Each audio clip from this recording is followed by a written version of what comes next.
stay in contact with you on not just a daily basis, but these kind of meetings.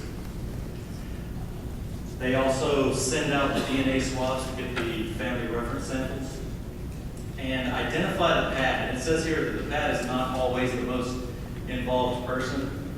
They'll try to get a hold of as many family members as they can and start preparing all the documentation. Now, once the service member is identified, JPAC will put together a report. It's a very extensive report. It's got maps and photographs. It's got all the reports from the DNA office, the forensic pathologist, the forensic dentist. It's got a lot of the service members' record. It'll have their dental reports. It'll have a lot of their medical records in there. It'll have photos. It's a huge, extensive report. They'll review that so that when they come to talk to you, they're obviously very well educated on the case. They probably are anyway. And what they'll do is they'll reach out to the PAD and let them know that we have found and identified your service member. They will also start pulling some of the records to make sure that they have the awards correct, to make sure that the rank, because sometimes people are posthumously promoted. So they'll make sure that they have all that paperwork, which the further back we go, the harder it is to track that paperwork down. But they will get all that together. They'll start preparing the documents. Then they will set up a time with the PAD to actually come to your house or a family member's house or anywhere you want to meet to sit down and present all these findings to you and explain all your mortuary benefits.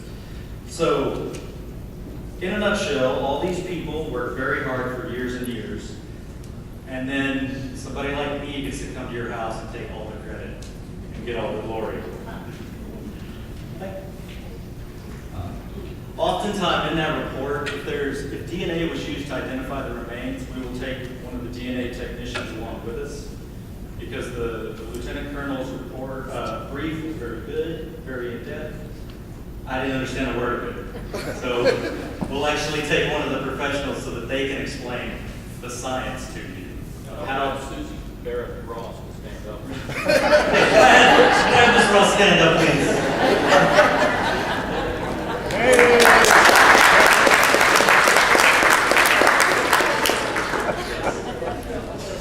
And while they're explaining all the science, I try very hard to stay awake. And we'll go through this report with you. We'll go over the maps, we'll go over the history, we'll go over how the identification was made. There's lots and lots of photos of all the remains, of all the personal effects that were found at the site. And then we'll start talking about your options, about bringing your loved one home. And Uncle Sam loves paperwork, so we'll have tons of paperwork for you to go over and sign, but we'll explain all that to you. With us, we will have a casualty officer, which is an active duty service member who's basically assigned to your family. And they're your liaison. They're at your disposal. They're in the local area. And whenever you have questions or you need things done, so that you guys aren't on the phone or on the internet trying to track down information, you'll have a soldier or a Marine or a sailor that you can just call and have them track down the information that you're looking for. So you'll meet that person at the initial meeting. Some of the decisions the PAD has to make will be what kind of casket we're going to utilize. The military will provide a casket at no cost. Where the services are going to be held.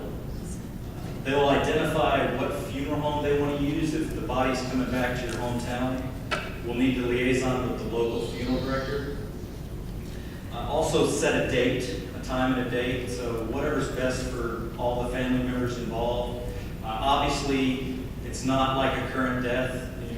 If the family wants to wait a couple of months till kids are out of school or something like that, that's not a problem at all. So you will tell us what's best for you. If you want your loved one coming home 2 or 3 months down the road, we'll certainly facilitate that. And then you'll have someone like me. I'll be talking to that funeral home I'll be explaining to them how they're going to get paid. We'll take care of all the paperwork that has to be done between, usually the bodies are in Hawaii, so from Hawaii to whatever state you're from, we'll handle all that kind of stuff. And then any funeral honors that you'd like to have, the service members meeting the body at the airport, pallbearers, the funeral honors at the graveside, like you've seen, the rifle detail, the buglers, the pallbearers. Your casualty officer, that active duty service member, will arrange all that for you. You don't have to worry about any of that. Just tell them what you want, what you don't want, and they'll make it happen.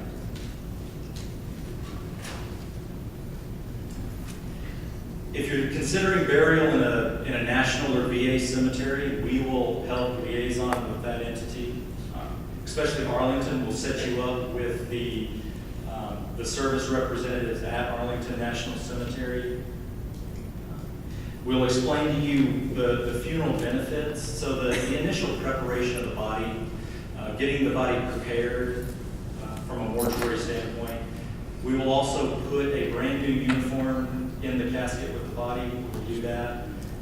Handle the shipping of the remains back to the States. That is all at government expense. Nobody will ever see a bill for that. And then once the body gets to the States, like I said, we'll talk to the funeral home and we'll pay them directly so that the family doesn't have any money out of pocket. We'll also arrange for a military escort. So we'll have an active duty service member bring your loved one from Hawaii back to the States and, like I said, coordinate any and all funeral honors. We'll also provide a flag and a flag case to the family members. Your casualty officer is going to be really your main point of contact. You'll pretty much talk to us, the casualty representative, 1 day, 2 days maybe, but for the most part, you'll be talking to your casualty officer. They'll be right there, like I said, usually within the town you're from or very close. If there are any questions, ask them. That is their job. They're basically assigned to you during this whole process. So any information you're looking for, have them go get it, have them make those phone calls, send those emails. Also, we will coordinate traveling family members, bringing them from wherever they're at to the actual funeral service. We'll cover the cost of that travel and their stay during the funeral service. And that will all be explained during that brief. And then, of course, once again, having them sign all that paperwork. And then when it's all done, we don't just go away. We will help you throughout the whole process, make sure that the funerals get paid, make sure that the headstones get set, all that kind of stuff. Your casualty officer is still at your disposal. And all those family members that travel to the funeral, they will submit their receipts to the casualty officer, and we'll get them liquidated so that we can get the family reimbursed for anything that they might have had to pay out of pocket.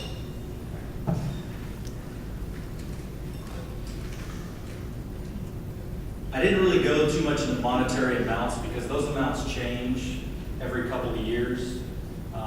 Luckily, the amount keeps going up to kind of stay with inflation. But it's usually more than enough to cover a very nice service. We want to bring these guys home and give them the burial they deserve.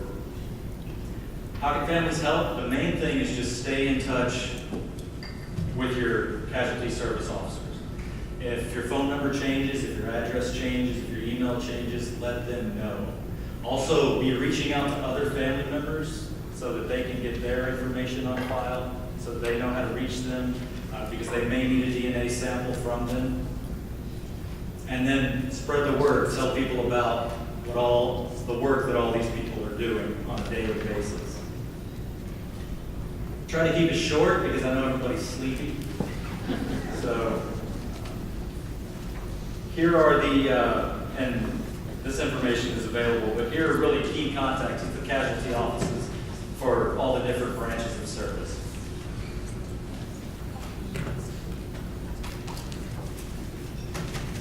We'll have a question and answer session later. Thank you.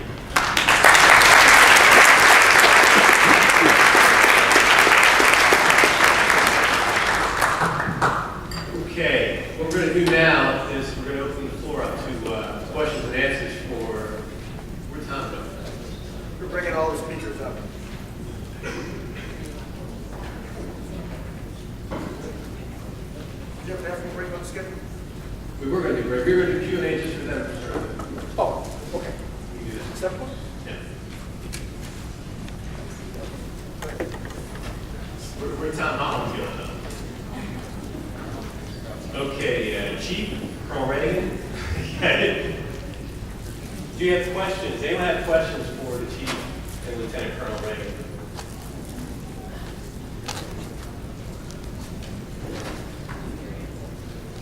I have a question for the, and it just spoke. I was wondering if the PAD is the same person as the primary next of kin, or can the person who is designated as the PAD be someone else? The PAD can assign a representative if they're, have health issues or something that can speak on their behalf. We can do that.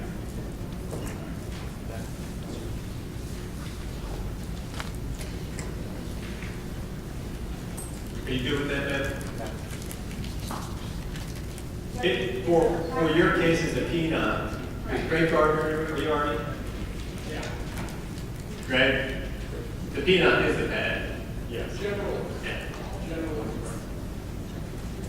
If you have any doubts about that, just see your service casualty officer, but for your case specifically, it can vary for the other cases. What happens if they're buried and once the bones are washed away, say you only find a leg bone, what then happens?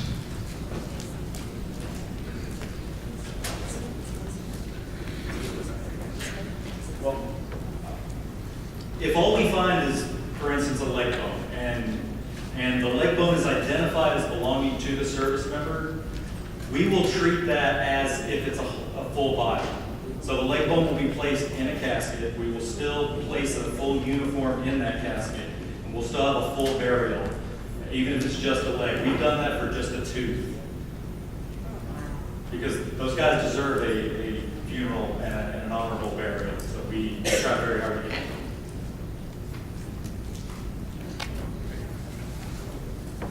My question is for the agency. So from the point of identification to the burial, no cost is incurred by the family, is that correct? We do have limits. So like I said, the initial, right now, the way the law is, the initial preparation of the body, the casket, the transportation, that's covered. And then when the body gets back to the States, if you wanted to have a burial in a private cemetery, the family would have $9,000 for those costs. But there is a limit. If the family wanted to purchase a $20,000 headstone, it's 20 foot tall, made of marble, there is a line that we can't cross. And right now, it's for a private cemetery, it's $9,000. But that's usually more than enough to cover the funeral and the burial. And where were you initiated? Quantico, Virginia.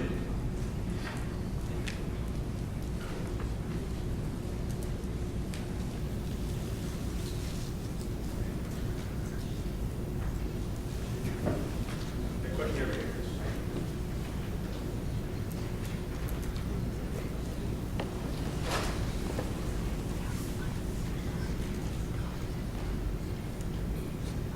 I'm curious, what happens if you find more parts later and after you've done the funeral and such like that? What do you do? We identify.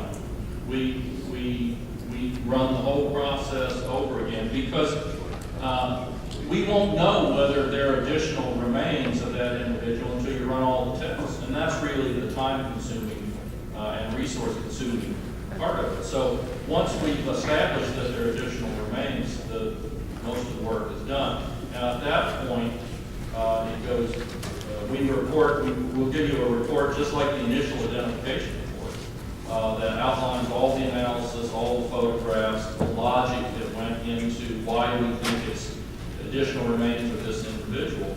And in fact, with the K-208, that occurs frequently because the way the North Koreans have commingled those remains across those 208 boxes, we're not going to wait because by the time we sort every last piece out, it's going to be 20 years from now. And so what we're doing is we're identifying them as quickly as we can and letting you know up front that we may in fact find more remains. In fact, there's a high probability, if you're talking about K-208, that we will find more remains.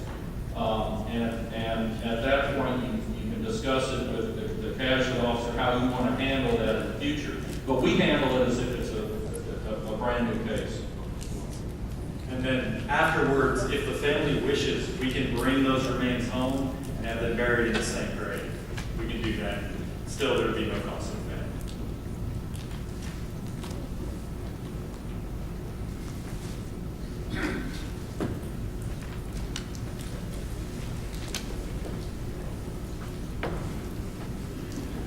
Hi, I'm John Zimmerly again. I need to go back a few years. Well, I brought this up a few months ago, and I was told we would discuss it at this meeting. It concerns the Geneva Convention in 1956, when publicly the United Nations, the MAC forces, stated publicly that we had identified 56 of the Army remains, I think 10 Marines, and I think 4 Air Force. It was clearly and distinctly indicated at that meeting that these 70 guys were identified, but none of the families were ever notified. Can you address that situation? I don't think we can, but we can. I'm not, that was 3 years ago? That was in 1956 at the Geneva Convention. We met with the communists. We reduced the 450 list down to 300 and something, 380 names. Yeah, we'll restructure, John, and get back to you. Thank you for your question, sir. We actually posed this question about a month ago and hasn't been addressed yet. John, I think Phil O'Brien did jump in and try to address that, and I get back with Phil. I know what you're talking about now. I do recall that. And I will get Phil O'Brien. Is Phil O'Brien still floating around?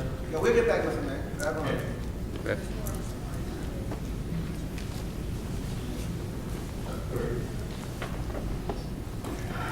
Bill, we could bring, first of all, I'd like to say thank you to all of y'all for all of your work. And I know it's not easy for y'all as well as it's not easy for us. So I want to say thank you very much. We appreciate what you do.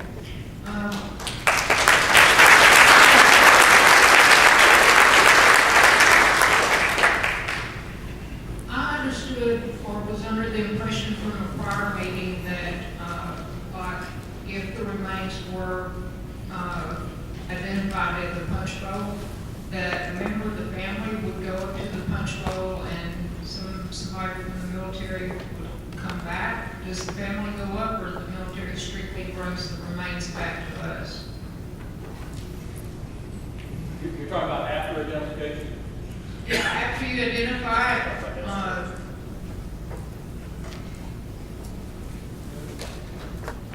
We typically do not fly families to Hawaii. We will bring them back. There are certain instances where we can have certain family members act as escorts, but it's on a service basis, so each service would make a determination at that time. okay, thank you very much. If I could just step in here for just one moment. In 2010, there was a policy decision made in the Department of Defense that every decedent must be escorted by a uniformed member of the military. In statute, there is only the authorization for the service to fund one escort. So that military member will be the escort from the place of preparation or identification to the point of final disposition as designated by the patent.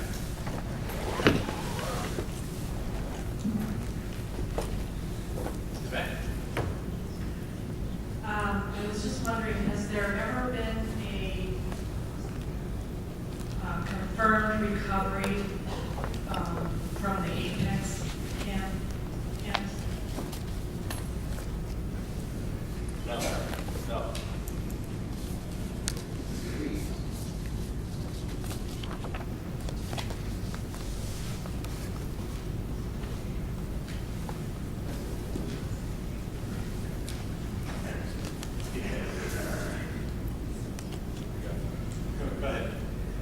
Are there incidents where we know that somebody was brought back and the families weren't told? If the bodies were released, like he said in Geneva, with the Geneva thing, I know that the response was, I don't know about that. Then you said you do. Then he said, you know, we talked about that later. I wanted to know, are there bodies that have been brought back that the families haven't been told about? Ma'am, not that I'm aware of. John's talking about a case in the 50s. That's what we need to go back and research. I cannot believe that what happened. I don't, but I can't say that for sure. I can't say what happened. That's what we need to go back. And Phil O'Brien was looking into that. John did raise that about a month ago in an email to Phil O'Brien, and that's what Phil was looking into.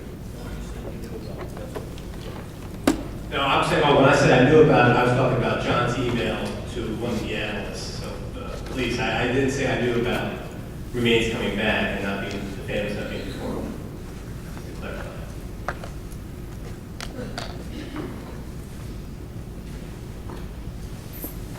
I have one question again.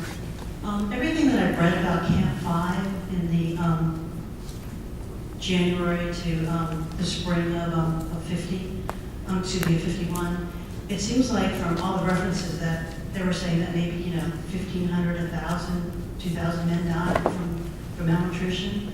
But the references for the numbers buried at Camp 5 seem to be in somewhere in the 300s. What happened to all those other people? Actually, Dan Bachman's got an answer to that. The Chinese who were administered the POW camp at Camp 5 stayed behind and processed the cemeteries to bring them back, bring the remains back during Operation Glory. So that's where your discrepancy came from, is they brought back some 1,200, as I recall, that were processed by Pecora and either ID or became unknowns in the punch bowl. That's why you see 400, you hear about 1,600 or 2,000 some guys dying in Camp 5, but only 450 some-ish still unaccounted for. That's where the delta is.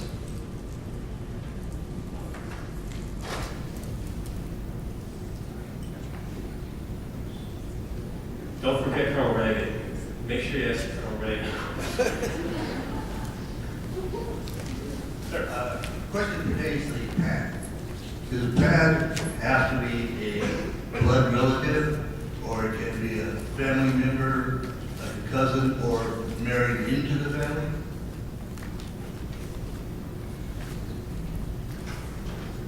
In these cases, PAD is almost always primary next of kin. It is different for an active case. Now the laws have changed, you can identify your PAD, but that's only from now forward. With these past conflicts, PAD is almost always primary next of kin.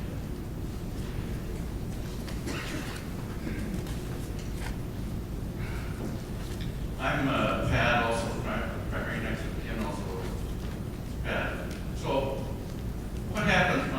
My uncle's remains have not been discovered yet. What happens if I die before that? Is there a procedure where I can name the next It would go to the legal, there's a legal order of precedence of the relationship, and it would go to whoever's next in line on that list of legal precedence. Well, none of the rest of the family want to have anything to do with this. So what about my wife? Would she be the next one to contact? No, it would be whoever's next on the list. So it would be, I don't know what your relationship is. If you're a brother, it would go to the next brother, for instance. And it would go to the next nephew in line, or whatever the case may be. And that's per law. Okay, thank you. Always back. Hi, I want to thank you all for all the information that you provided, but I still have a lot of questions. And I want to know, you said there were 7,000 of the 8,000 missing that you have chest x-rays for. Are any of those from Camp 5? And how do we find out the names of if our loved one is included in that 7,000?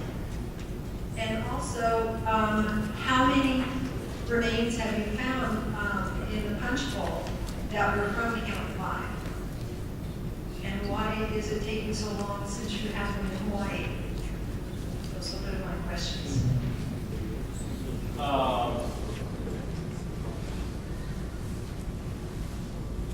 I don't know to the first two.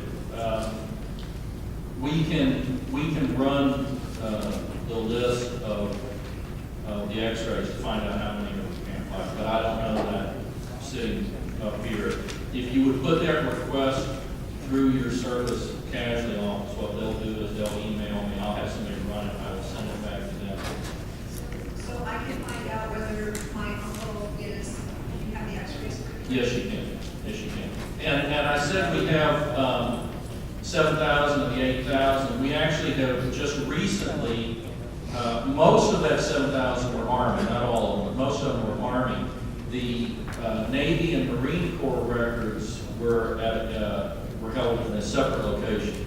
And we just recently, in the last 6 months, have located those. So my hope is that delta of 1,000, we're gonna fill some of those in. We just haven't had a chance to start looking through those X-rays yet. We just got them the last 2 months ago. And the first thing we have to do is stabilize them. So yes, put the request to your casualty office, and we can tell you whether he's represented by a chest X-ray. In terms of the number from the punch bowl that are from Camp 5, I don't have that. Maybe Dan or Phil or somebody could generate that. Once again, put the request through your casualty office, and they'll figure out which one of us can best supply that answer. And your third question, why is it taking us so long? Well, if you've been watching the news, it's because we're dysfunctional and inefficient. It's taking us so long because, and I'll stray from the reservation a little bit, but it's taking us so long because for some reason the exhumation issue has gotten all balled up in a ball of yarn with the problems that they were having in Arlington a few years ago. For some reason, people in Washington can't distinguish them. It all has to do with remains in the cemetery, and so there is a heightened sense of concern in DC that these cases have to be scrutinized. We need to make sure that everything is being done properly. And so I have to generate a proposal to exhume on a case-by-case basis. And I have to demonstrate that we have a high probability of success before I can get that exhumed. I can't simply go to the punch bowl and say, I'm going to exhume this one today. I have to compile all that evidence and say, there's a high probability we can identify this individual. So it's red tape? No, it's a heightened sense of concern in DC. And we're in the process of establishing trust and credibility. My guess is that we can allay some of those concerns.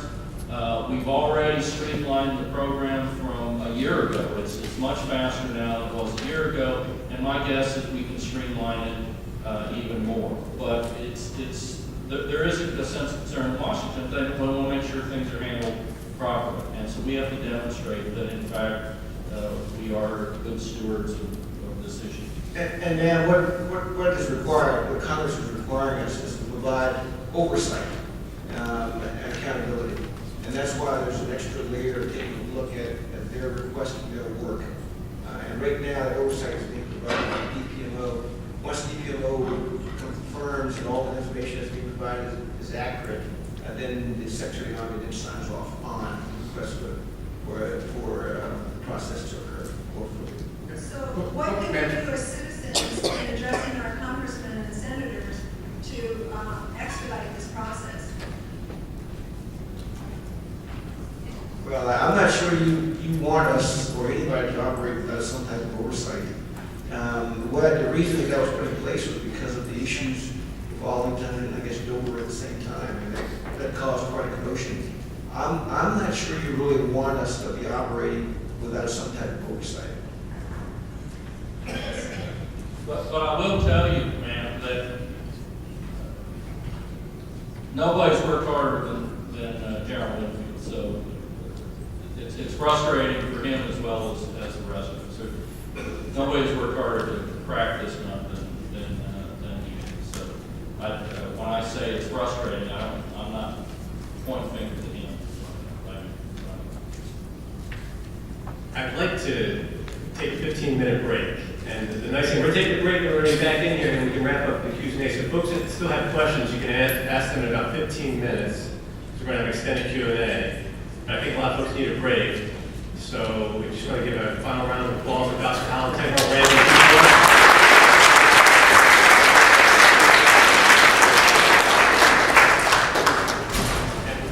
We'll come back in here at 10 up.